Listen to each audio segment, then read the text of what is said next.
सलाम दोस्तों, मैं हूं आपका होस्ट एमजे। आप देख रहे हैं कोसार गार्डनिंग। दोस्तों, ये जो प्लांट आप बड़े सारे कंटेनर में देख रहे हैं, ये मैं एक नर्सरी से 2.5 साल पहले लेके आया था। और इस यहाँ तक इसको मैंने 2 दफ़ा रिपोर्ट किया है।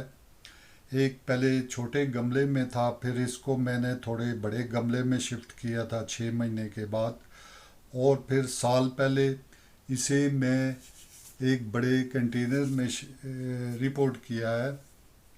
तो दोस्तों, इसने बहुत अच्छी इस दौरान फ्लावरिंग की है। इसकी पत्तियां हर तरह से बहुत, क्योंकि मैं इसकी केयर भी बहुत अच्छी तरह से तमाम गर्मियों में करता रहा हूँ।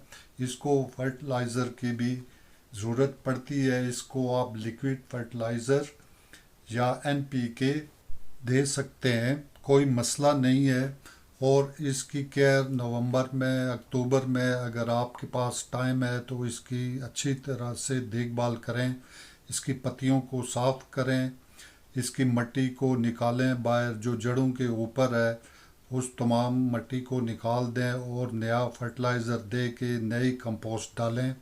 ये प्लांट पोटाशियम फास्फोरस को बहुत ही पसंद करता है। आप इसे महीने में 2 दफ़ा ज़रूर गर्मियों के दिनों में थोड़ा बहुत फर्टिलाइज़र दें। खुश्क दानेदार एनपीके जो है वो बहुत ही अच्छा रहता है, क्योंकि वो आस्ता आस्ता पानी में, जब आप पानी डालते हैं गमले में, तो वो आस्ता आस्ता हल होता रहता है। इसलिए दोस्तों, अपने इस प्लांट की केयर करनी बहुत ही ज़रूरी होती है, वरना इसके ऊपर फंगस अटैक का मसला रहता है। चींटियाँ आ जाती हैं और हर तरह के इंसेक्ट पैदा होते हैं, जिसे दूर करने के लिए आप इसके ऊपर एक अच्छे किस्म का स्प्रे मंगवा कर इस्तेमाल कर सकते हैं। हर 15 दिन के बाद इसकी पत्तियों पर, इसके तने पर स्प्रे करें, तो फिर कभी भी ये फंगस अटैक नहीं होगा, ना ही चींटियाँ आएंगी। इस पौधे के